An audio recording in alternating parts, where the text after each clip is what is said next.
Olá, pessoal! Hoje eu quero falar com vocês sobre um assunto super importante. Agora, começo de ano, as empresas se organizando para começar, né, os seus trabalhos coletivos, voltando das férias, voltando do recesso. E aí eu quero perguntar para você, como é que você avaliou o seu ano de 2023, da sua empresa e das suas equipes? Eu vou te dizer que a maioria dos gestores, dos empresários, vai dizer que a equipe não desempenhou o suficiente, não entregou o resultado esperado. Podem ter vários fatores para isso ter acontecido, mas eu quero te dizer que um deles pode ter sido o recrutamento. Vou explicar melhor. Quando você faz um recrutamento bem feito, as chances desse novo colaborador se encaixar dentro da sua empresa, na missão, visão e valores que a sua empresa tem, são muito maiores. Quando o seu recrutamento ele é muito baseado apenas no currículo, naquelas hard skills, nas habilidades, nas certificações, nas experiências profissionais anteriores, muitas vezes aquele profissional ele não tem habilidades suficientes para desempenhar ou para autogerir o seu trabalho. Então, quando você está olhando para o desempenho da sua equipe, é importante que você olhe também se as pessoas, né, se as peças que compõem essa equipe foram bem recrutadas. E quando eu falo recrutamento, não estou falando só de um recrutamento externo, de trazer uma pessoa de fora para dentro da empresa, um novo colaborador. Muitas vezes o recrutamento ele é interno. Você dentro da empresa tem profissionais com hard skills e soft skills boas o suficiente para colocar na sua equipe e que vão sim entregar um resultado maior e melhor. Então é muito importante quando você for fazer essa análise do seu desempenho da equipe, se olhar para quem são os membros dessa equipe, se eles têm as habilidades necessárias para executar as tarefas que aquela equipe tem para desempenhar. Então, quando você tem uma equipe bem recrutada, o que vai acontecer? Eu comentei antes sobre as hard skills e as soft skills. O que é cada uma dessas, né? Hard skills, então, são aquelas habilidades, né? Skills em inglês, habilidades mais sólidas. Hard skills são essas habilidades mais pesadas, né? Mais consistentes, mais sólidas. O que são isso? É uma formação técnica ou uma formação superior, né, de faculdade, de terceiro grau, uma pós-graduação, uma especialização, uma certificação, né, para o pessoal assim de programação, né, que tem habilidades, várias certificações, artigos técnicos, inclusive experiências profissionais relacionadas a isso, né? Então, já tive experiência de trainee, já fui estagiário, já fui analista júnior, já fui coordenador, já fui gerente, diretor. Né? Então, essas são as suas hard skills. São aquelas habilidades que você coloca no currículo, né? Que quando a pessoa pergunta assim, busca um profissional na área de, você vai buscar as pessoas que têm as hard skills necessárias para ocupar aquela vaga. Qual que é a diferença, então, da hard skill para soft skill? A soft skill, então, habilidades, né, em inglês, skills soft, suaves, as habilidades suaves, elas são aquelas da sua personalidade.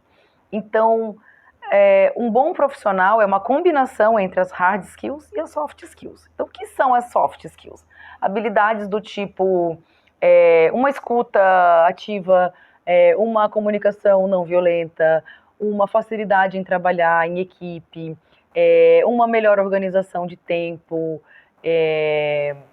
assim, habilidade de comunicação, habilidade de gestão, né? São habilidades que você tem de socializar, de compartilhar, de ensinar, de aprender, de organizar, que isso você não coloca no currículo. Você não coloca no currículo que você faz uma boa gestão de tempo, que você gosta de trabalhar em equipes e que você tem uma comunicação violenta, porque muitas vezes você nem sabe quais são as suas soft skills. Você, como colaborador, às vezes, você se preocupa muito em desenvolver as hard skills. No mundo assim, corporativo, nessa parte de recrutamento, de gestão de pessoas, existe uma frase, né, uma brincadeira que fala, né, que você é contratado pelo que você publica no seu perfil do LinkedIn, mas você é demitido pelo que você publica no seu perfil do Instagram.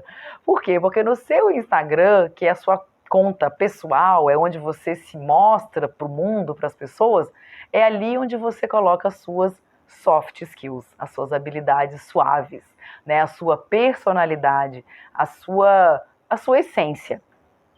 E no LinkedIn, que é uma rede social mais corporativa, você coloca as suas hard skills, né? Onde você, meus cursos, minhas certificações, empregos novos. Então você vê que são duas redes sociais com perfis bem diferentes. Fica mais fácil para vocês entenderem a diferença entre essas skills, a hard e a soft. E isso é muito comum, tanto que essa frase é uma frase conhecida, né, por todo mundo. A gente contrata pelo LinkedIn e demite pelo que posta no Instagram. Então é muito importante que você como gestor, você como colaborador, você como empreendedor, empresário, perceba que uma equipe que entrega resultado é composta por profissionais, por membros dessa equipe que tenham um equilíbrio entre hard skill e soft skill. Existe uma necessidade cada vez maior das empresas de ter equipes de autogestão, equipes que se desenvolvam por conta própria. Aonde você vai achar um bom colaborador ou vai recrutar, né, esse bom colaborador para construir uma equipe de autogestão, uma equipe autogerenciável? Olhando para as soft skills. Porque é nas soft skills que você vai perceber pessoas que têm características como gestão de tempo, colaboração, organização, né, disposição para ensinar, para aprender, colaboração. Então, essas skills são importantes na entrega de resultado das equipes. Então, é importante sempre lembrar. As hard skills são aquelas que você coloca no currículo, é aquilo que você posta no seu LinkedIn.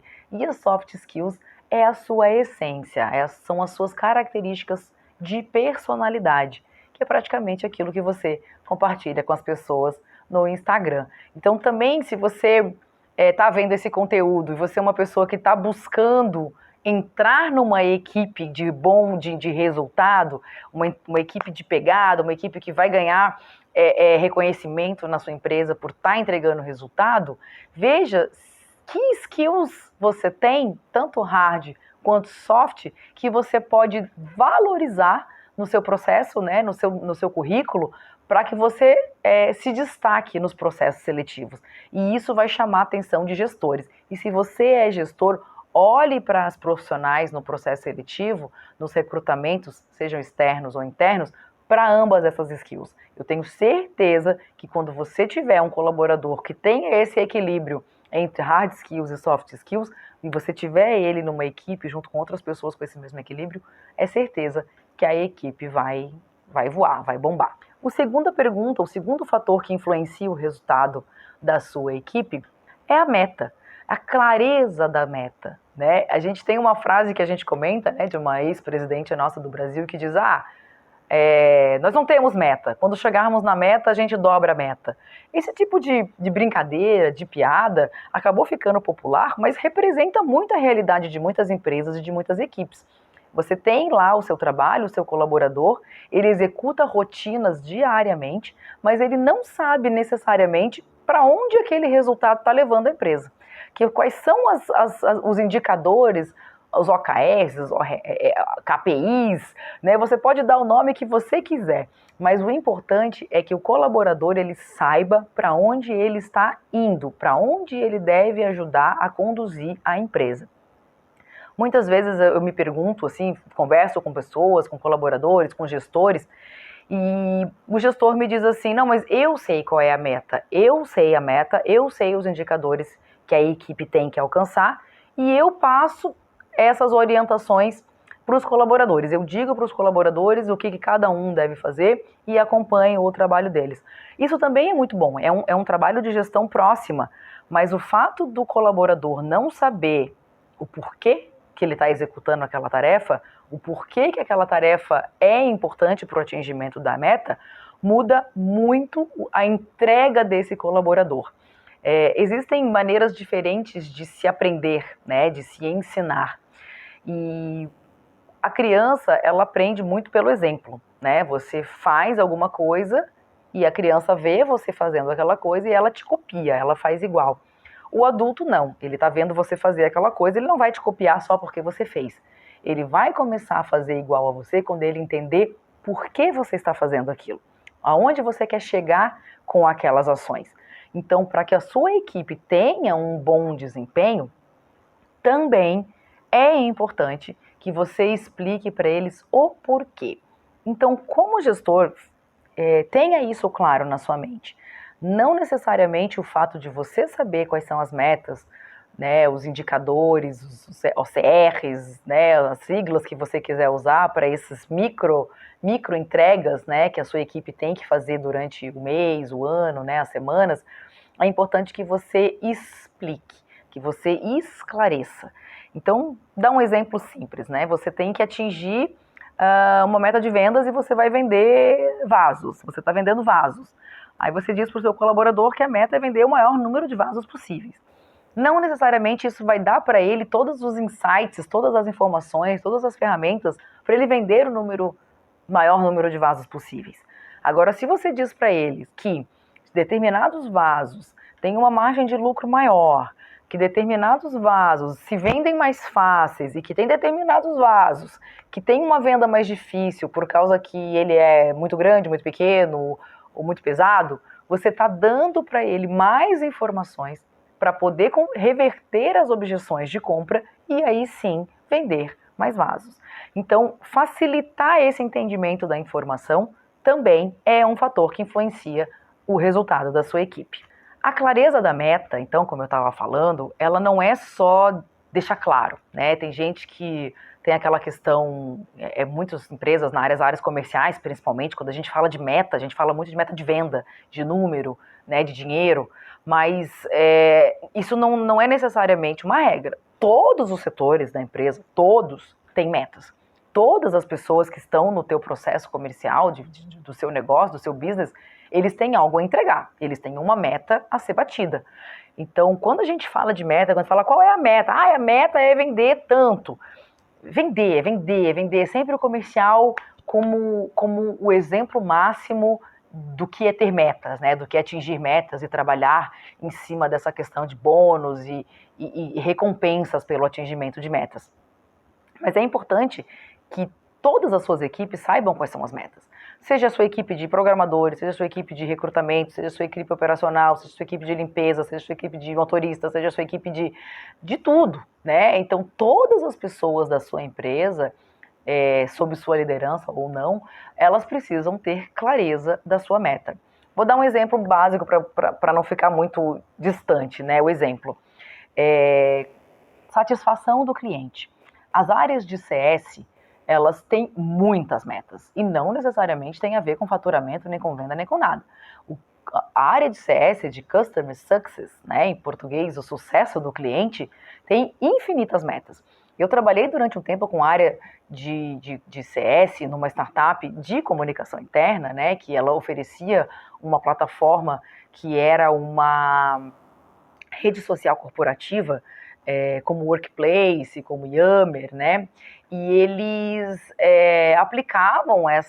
instalavam essa rede social corporativa nas empresas, e a área de CS dessa startup tinha um monte de indicadores de sucesso do cliente. Por quê? Porque para a empresa não era vantajoso apenas vender o aplicativo, né? Vender a rede social e instalar numa empresa. Era importante que aquele novo cliente usasse a rede e construísse um case de sucesso. Então, para as áreas de venda, cases de sucesso é tudo que um vendedor precisa para poder facilitar a derrubada de objeções de compra.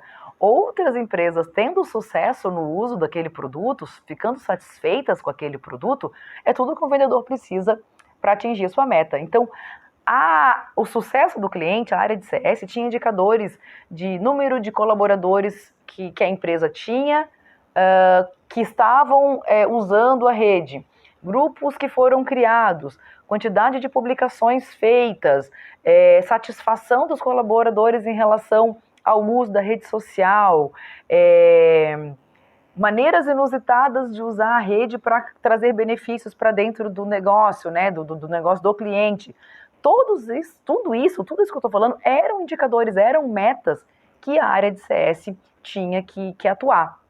Inclusive, era fato de que quanto mais a área de CS buscava essas metas, mais os outros clientes se aproveitavam disso, porque o Customer Success, né, o CS que atendia, por exemplo, uma indústria, e tinha visto dali uma maneira inusitada de se usar a ferramenta para resolver um problema, trazia essa ideia para um outro cliente. Né? Então, com isso, se criava toda uma rede de troca de informação onde todos saíam ganhando. Vou dar um exemplo para vocês entenderem essa troca de informação. Uma dos clientes que essa startup tinha era uma indústria de pisos cerâmicos, aqui de Santa Catarina. E essa empresa tem unidades de produção e escritórios em várias cidades do Brasil. E com isso, muitos colaboradores também migravam, né, de uma unidade para outra. E tinha muita contratação. Era uma empresa que, pelo tamanho dela, tinha um turnover, né, que era uma troca de colaboradores muito grande.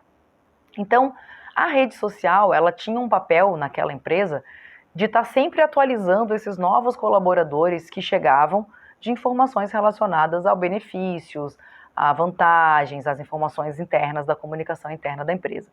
E uma das coisas que eles faziam era, eles tinham um grupo lá dentro da rede social que era de aluguel de apartamentos. Porque eles alugavam, às vezes, casas, apartamentos de 2, 3 quartos e queriam dividir com outras pessoas. Então era muito mais vantajoso você dividir com uma pessoa que já trabalha com você no seu emprego, né, no mesmo lugar de trabalho, do que buscar um parceiro aí para dividir o apartamento pela cidade que você acabou de se mudar, onde você não conhece as pessoas. Eu acompanhei na época, e esse grupo de aluguel de apartamento era um dos mais acessados, porque sempre tinha gente nova chegando nas cidades e sempre tinha gente se mudando, então eles vendiam lá eletrodomésticos para quem estava se mudando, tinha sempre vagas em aberto, tinha um grupo de caronas, então isso resolve um problema, né? São metas que o RH tinha de trazer as informações ali compartilhadas para trazer benefícios para o colaborador, para que o ambiente de trabalho seja cada vez melhor, e eles tinham as metas lá de diminuição de turnover, de melhoria do bem-estar, de facilitar esse onboarding, né, dos colaboradores na empresa. Então, a clareza da meta não necessariamente é apenas em cima do número da venda. Toda a equipe tem meta, seja RH, seja CS, seja venda, seja operação, seja programação, seja equipe de rua, qualquer equipe, todas têm que ter a clareza da meta. Essa meta tem que ser clara e ela tem que ser atingível, principalmente, porque nada mais frustrante do que você ter uma equipe que busca uma meta que já sabe que a meta é falida desde o princípio. Uma outra coisa que influencia muito o resultado da equipe é quando o gestor, ele é um gestor presente. Não necessariamente um gestor que vai fazer o chamado microgerenciamento. Vai ficar ali por trás do ombro do colaborador, olhando se a vírgula foi digitada no lugar certo, se o título estava com a fonte 14 e não 16, se estava com sublinhado e não negrito, se o Excel estava com a coluna A espaçada mais que a de... Sabe, esses detalhes não é microgerenciamento, isso não é gestão do trabalho de colaborador. Isso muitas vezes estressa o colaborador, coloca ele numa situação de críticas desnecessárias. Então, para que você possa ter uma equipe que entrega resultado e que ao mesmo tempo você possa ter liberdade de tempo como gestor, você precisa fazer uma gestão presente. Você precisa estar disponível. Então, não necessariamente você precisa encontrar com seus colaboradores todos os dias, durante o dia inteiro, para que o trabalho funcione. A liberdade de tempo do gestor, ela não é usada apenas para o gestor ter tempo para chegar mais tarde e sair mais cedo, mas que ele possa gastar o tempo dele pensando no business, no negócio, na gestão, nas alternativas para se chegar no resultado. O líder, o gestor, muitas vezes, ele vem para o negócio, vem para a posição de liderança, vindo de uma origem operacional, né? Às vezes você conhece pessoas no ambiente corporativo, no mundo corporativo, que construíram uma carreira dentro daquela empresa.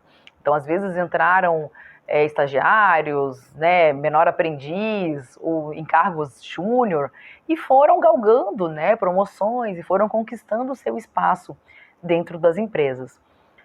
Muitos desses profissionais que têm esse perfil, não necessariamente eles têm um perfil de gestão. E as empresas, às vezes, elas confundem uma boa pessoa de operação, né, um bom executor, como um bom gestor. Não necessariamente você que sabe fazer, você sabe ensinar a fazer, você sabe gerir, né, você sabe conduzir. Então, um erro também que acontece para que as equipes não tenham esse resultado esperado é quando a gente encontra o líder fazendo o trabalho do colaborador. Ele não se desprende do trabalho antigo, né, do cargo antigo dele, que era de executor. Né? O gestor, a execução que o gestor tem que fazer é na condução do melhor desempenho da equipe. É dar ferramentas, dar insumos, dar informações suficientes para que a equipe chegue lá, que o colaborador chegue lá, que você promova o desenvolvimento da carreira daquelas pessoas, como fizeram com você no passado, né? Se você é um gestor que construiu uma carreira dentro da empresa. Então, às vezes, a alta liderança, né? Às vezes os próprios recrutadores ali, gerentes de RH, das áreas de gestão de pessoas, confundem, né, uma boa operação, uma boa execução com uma boa gestão. Eu trabalhei durante muito tempo numa empresa de administração hoteleira. E eram redes, né, de hotéis que eram administradas, e eu vi isso se repetir muitas vezes no setor hoteleiro. Bons recepcionistas que eram bem avaliados pelos hóspedes, que eram bem organizados com a sua questão do tempo, seguiam os processos, tinham esse olhar atento ao hóspede, né? Eram pessoas que estavam ali dedicadas à execução da função de recepção, e eles eram promovidos à gestão da recepção, a líderes de gestão, a coordenadores de recepção. O que acontecia com esse profissional? Ele estava dedicado ao hóspede, o olhar dele era no cliente, o foco no cliente, em atender, em ser gentil, em explicar, em conduzir, em bem receber. Ele não tinha o olhar no colaborador, no processo, na gestão das pessoas. E quando você assume uma função de liderança, você tem que se preocupar com coisas do dia a dia da operação dos colaboradores. Não necessariamente o teu olhar é o cliente final. Então, o que acontecia? Que eu vi isso se repetir muitas vezes. Se queimava bons executores, promovendo eles a cargos de gestão. Então, ser um bom gestor significa você dominar este processo, mas você ter a habilidade de ensinar este processo para outras pessoas e deixar que essas pessoas façam a execução e você foque na gestão. Então é muito importante que você, líder, que se reconhece nesse papel de não conseguir se desprender de algo que você gostava muito de fazer, talvez você deva voltar a executar a sua tarefa. Às vezes você deva voltar um passo para poder se realizar profissionalmente e deixar que esse papel de gestão seja feito por pessoas profissionais que tenham esse olhar no outro, né, no coletivo, no colaborador. Então, se você tem uma necessidade como líder de ter essa liberdade de tempo, buscar essas melhorias que eu falei anteriormente, do recrutamento bem feito, de metas bem claras, né, uma transparência nessa questão das metas, isso vai, consequentemente, te trazer um benefício como gestor, né, como líder de equipe, que é uma liberdade de tempo. E como eu falei antes, a liberdade de tempo, ela não é para você chegar mais tarde ou sair mais cedo. É para que esse teu tempo, que você não precisa fazer um microgerenciamento, seja pensando em soluções para o negócio. Vou dar um exemplo, né? Eu já tive uma experiência numa empresa que eu tinha um diretor de operações muito bom. Ele era, assim, foi uma das pessoas que eu mais gostei de trabalhar. E era muito engraçado, porque toda vez que eu chegava na sala dele, ele estava sentado na cadeira dele, bem típico, assim, com o pé em cima da mesa, assim, com os pés cruzados em cima da mesa, mexendo no celular, com o notebook aberto, assim, na mesa, mexendo no celular. Mas ele era um líder presente. Eu chegava lá, eu pedia licença, batia na sala, na época ainda o trabalho era presencial, e ele às vezes nem tirava o pé de cima da mesa, mas ele parava o que ele estava fazendo, me escutava, me trazia uma solução, ligava para um para outro, tirava as pedras do caminho, deixava o caminho livre para eu ir lá resolver o meu problema. Eu percebia que ele tinha tempo livre na mente dele porque ele confiava em mim e nas outras pessoas da equipe. E eu podia confiar nele, apesar de eu achar super inusitado a pessoa trabalhar com o pé em cima da mesa, né? Ele dividia até a sala com outro diretor que tinha um perfil completamente diferente dele, o outro era bem mais sério, bem mais, assim, tradicional, né? Mas eu me reportava a ele e ele resolvia todos os problemas. Então ele não ficava em cima ali da sala, da operação, olhando minuciosamente em cima do ombro das pessoas, mas ele estava presente, ele estava ali, ele recrutou bem as pessoas, ele capacitou bem as pessoas, as metas que nós tínhamos eram claras e tudo que a gente precisava para resolver o problema, a gente podia acessar ele, fosse pelo WhatsApp, fosse pelo telefone, fosse indo presencialmente lá na mesa dele, conversar com ele. E ele conduzia isso de uma maneira muito sábia, né? Então, assim, para mim, ele era um líder, assim, que foi uma boa referência, porque ele circulava pelos ambientes da empresa, olhando sempre para o negócio, buscando sempre uma melhoria do negócio e não procurando defeito no trabalho das pessoas, como se isso demonstrasse que ele está sendo um bom gestor, um bom diretor, um bom gerente, um bom coordenador. Ele tinha o tempo dele dedicado a encontrar novas alternativas, de se fazer mais com menos tempo, com menos dinheiro, com menos pessoas, buscava parcerias, trazia investidores, ele realmente pegava o tempo dele como diretor e usava como diretor, e não olhando minuciosamente o trabalho das pessoas.